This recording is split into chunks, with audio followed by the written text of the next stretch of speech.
We're going to record this today that way and share it with our classmates for anyone who's not here.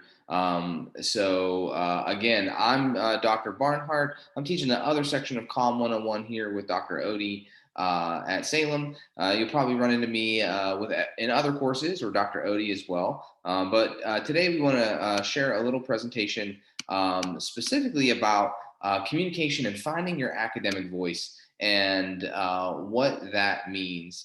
And um, and that's a concept that we talk about or you'll hear about in your class or other classes. And what that breaks down to is really we all communicate in different ways, right? When I'm teaching a class, there's a way that I might communicate. Giving a lecture. When we're having an in-class discussion, when we're maybe joking around, we might use a little bit of a different voice. When I'm texting Dr. Odie about an inside joke, I'm definitely using a different type of voice. And so that's okay, right? That's something that we all have to kind of understand and navigate, not only in the classroom, in our personal lives, but also in the workplace. How you communicate with your manager might be different than how you communicate with your coworkers, right? In tone, in the words that you use, and things of that nature. So all of that still very much applies within the classroom, and understanding and navigating around your academic voice and helping to find your academic voice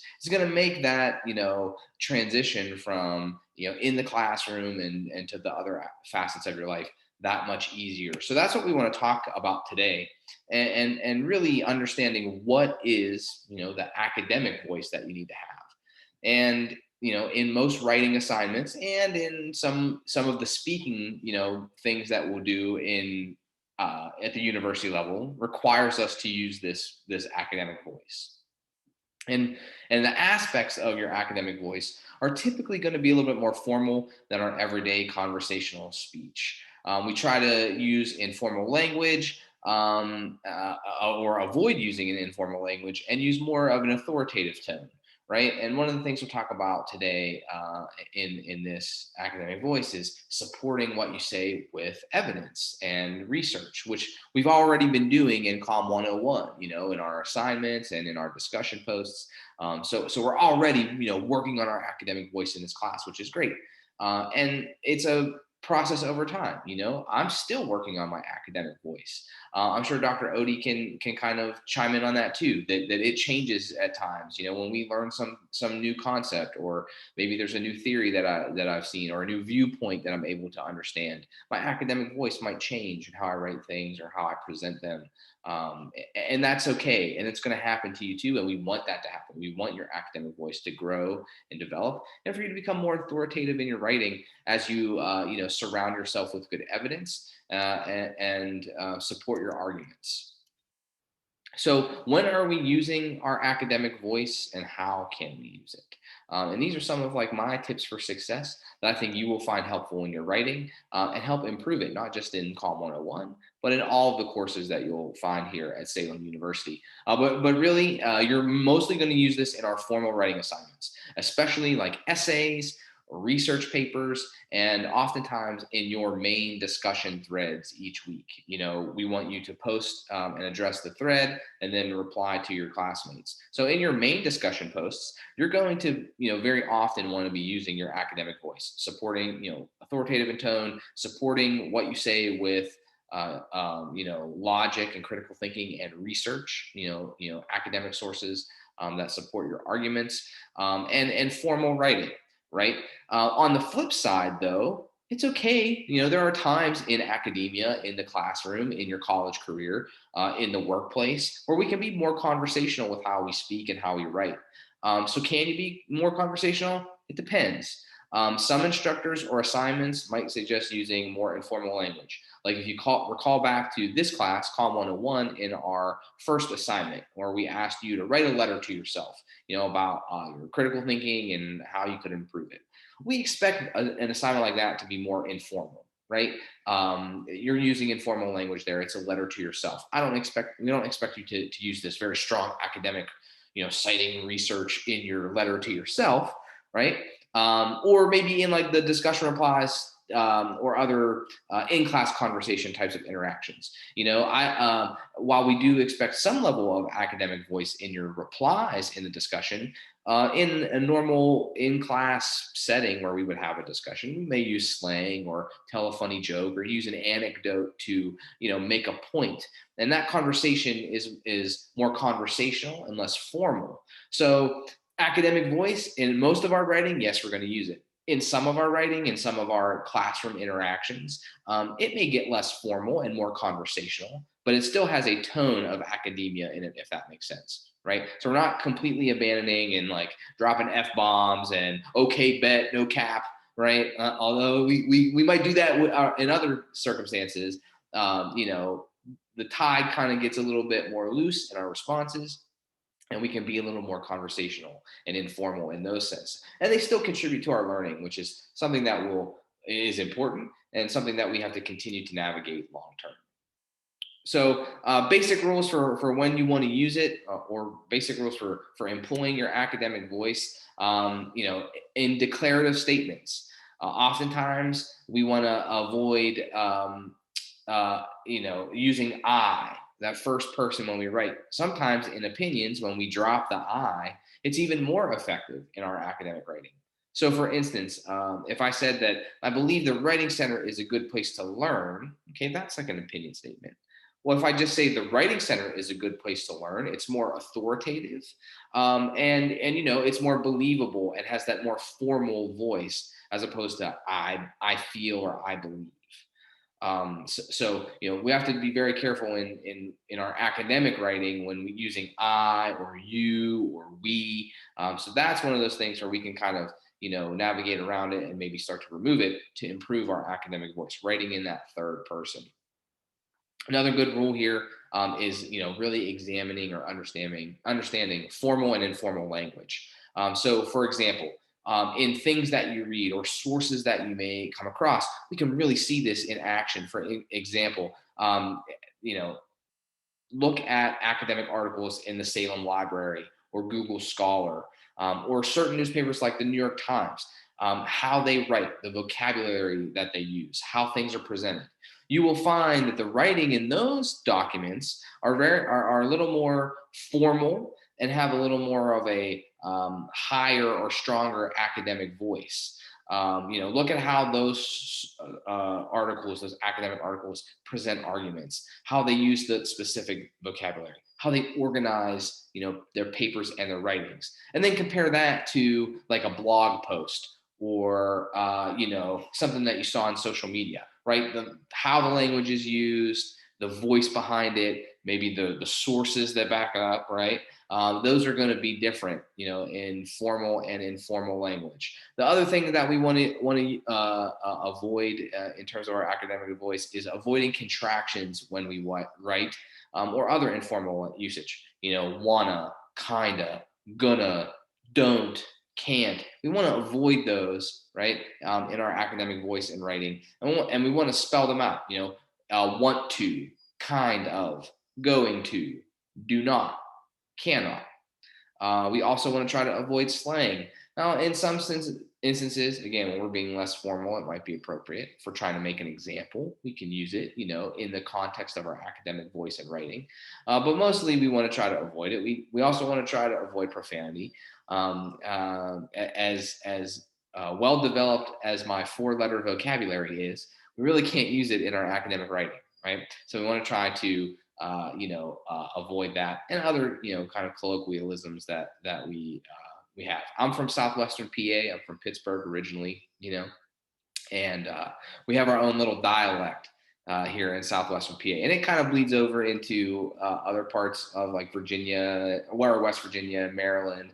But one of the things people say here in Pittsburgh is like "warsh" instead of "wash." Right. So my academic voice, I'm not going to write "warsh" out, or in a presentation, I'm not going to probably say "warsh" or "yins." That's another, or "ain't." Right. Those are like colloquialisms. So we want to try to avoid that, right, in our academic voice and more professional writing that we need for assignments and things of that nature. Using your academic voice, we can speak authoritatively. As the writer, we want you to establish your ethos so the reader will believe that you are knowledgeable about your subject. And that's the really the purpose of us, helping you navigate your degree path. We want you to become knowledgeable about your degree field, and how you're, and everything there is to know about it, right? So that way you are well armed to go in and be a problem solver in that career, and be successful. So part of that begins now as you start to develop your knowledge base, your skills and abilities, and how you present it in your writing and speaking in the classroom. We want to, avoid statements that show doubt or avoid self-deprecating comments about your lack of knowledge on a subject. It's okay to be, unknowledgeable about something, but you know what? There are plenty of resources and ways for us to search and find evidence to support our arguments and write about them in a way that we can be authoritative, even if we might not be the most, knowledgeable about a certain subject. A good sign of a good strategy or quality to have as a student is to be able to take any topic, go out and research it enough to become knowledgeable and write something that's competent about your knowledge in it as well. So in order to be more authoritative in your writing, you want to support the statements you make with evidence. And evidence-based support is very important. And there's levels to evidence, which I think is something that we talked about maybe a little bit, or we'll talk about in COM 102 as well. But not every source, not every article has the same level or quality of evidence. So especially in like the medical field, in a lot of other disciplines, we talk about being evidence-based practitioners, or using the evidence or research that's out there, especially evidence of a high quality, and using it in how we operate day to day, whether it's in the field, about a specific topic, what have you.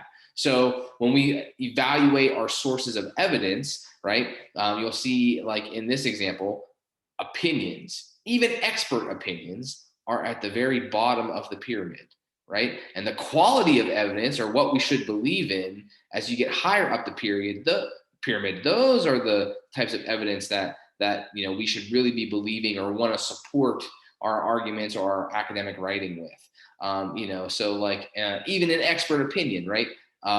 My opinion on a subject that I'm completely unknowledgeable about is a lot lower than someone who is an expert in that specific field.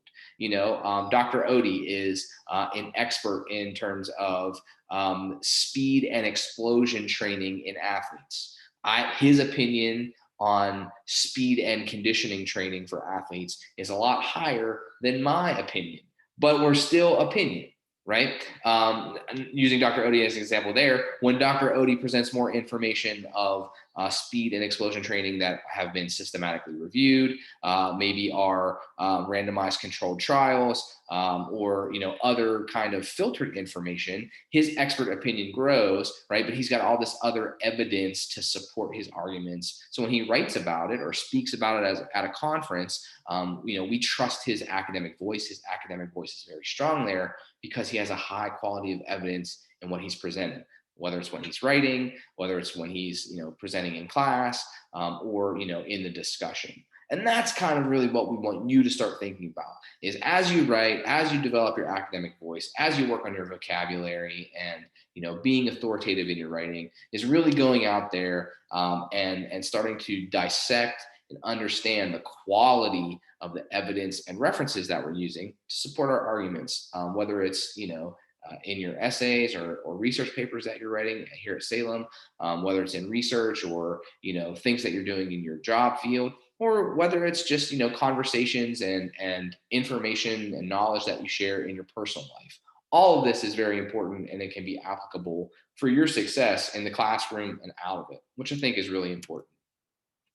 So some things that we can do here also, we want to avoid an opinionated tone. And I know that sounds hard because we're talking about arguments and evidence and all that stuff, but we can argue a position without sounding opinionated or disrespectful to opposing viewpoints, arguments, and we should utilize those different standpoints and evidence for support.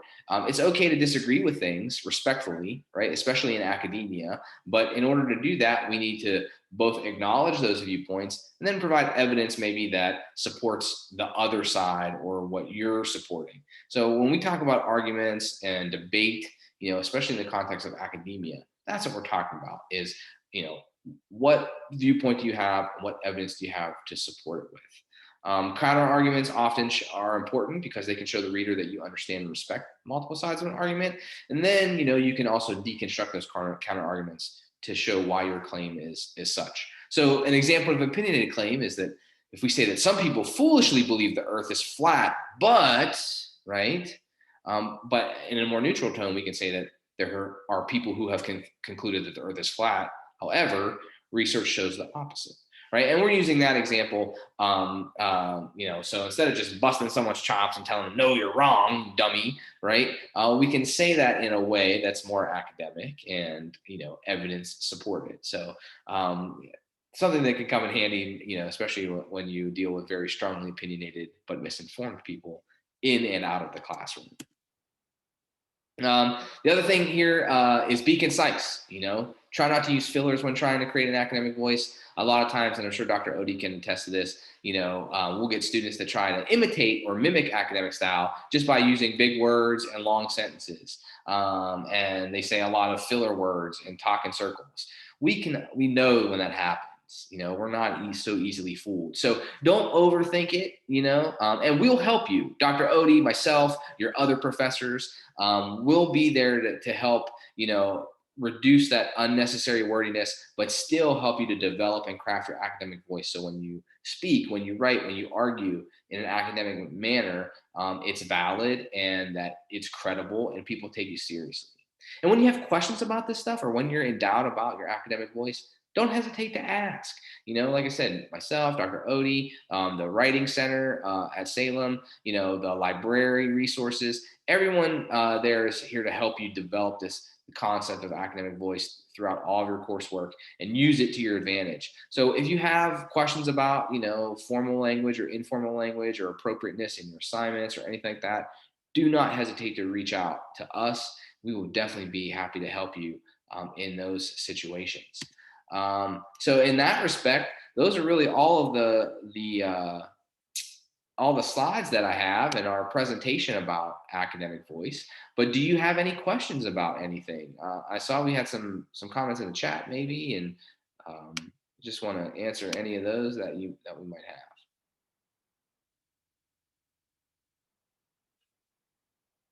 And Dr. Odie is right. The librarian is very helpful at Salem. Absolutely. Great resources there. Okay.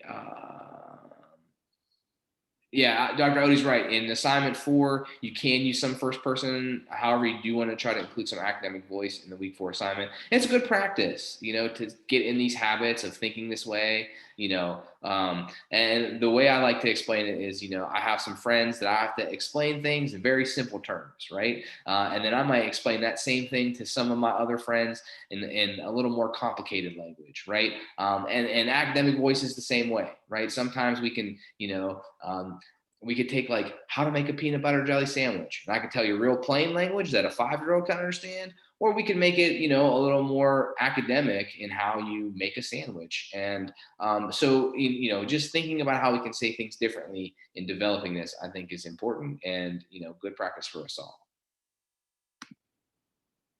And I think you bring up some great points there too, Dr. Barnhart, with when you guys are utilizing the discussion forum, it is very similar to being in the classroom talking to your peers. But when you're now dealing with critical thinking and strategically thinking and defending what you state, it's very important to have the academic voice. Everybody is entitled to an opinion, and there's no right or wrong answer when you're dealing with an opinion. But now it comes down to using that academic voice to support your opinion based off facts. And when you look at that LOE, or the level of evidence triangle that was presented, the higher you go up on the academic scale in terms of how many academics reviewed something to prove that it is valid and sound, those are the types of arguments that you want to have and use to support your opinions. So everybody's entitled to your opinion, and our discussions are great because we've had a lot of opinionated statements used in our discussions, and I'm going through them and I'm seeing them and I'm trying to emphasize and reiterate, think about this, or what about this, or, ask questions to keep the discussion going. But when you are answering a question, always be sure to provide that academic voice. And I think now going into week 4 with everyone in my class particularly, this is your opportunity to really kind of hit the home run. It's the bottom of the ninth. Let's clean it up here and take it home, because some of you are doing really well. I think this last discussion will really help in terms of your final grade, but also just finish strong and get involved. And I think Kayleen too, with the library on when you log into your course room, there's not only a phone number, but there's an email. And when I post this recording, what I'll do is include that library phone number and that librarian, her email as well. Super, super helpful. If you need articles, if you need topics, bounce your ideas off them, because they're there to help and they really enjoy helping. So sometimes you just kind of sit around and do the regular duties, but when they have an opportunity to work with a student, they'll jump all over it. Yeah, especially at this level, at the college level, the librarians, they're not just there to like work on the Dewey Decimal System. They're very much involved in the research and the whole learning process. So yeah, Dr. Odie will share that in his course. I'll share it in mine as well. But I hope you all found this interesting today. It's not a ton to cover, but we did want to, address academic voice. This is something that not only for this class, but you can take and utilize in all of your future courses, and in all your discussion and discourse in your workplace and your personal lives too. So if there's no other questions, I do want to thank everyone for joining us tonight. Good luck as you prepare for week 4 assignment. Get back in there and get your discussions done. And if you have questions, don't hesitate to reach out to myself or Dr. Odie. I thank you so much. I really needed this session. I really needed this, man. I really appreciate that. Most definitely. All right. Thank you too, Dr. Odie. You bet, Woodrow. Thank you all for joining tonight. Yeah, we'll see everyone. Have a good one. Take care.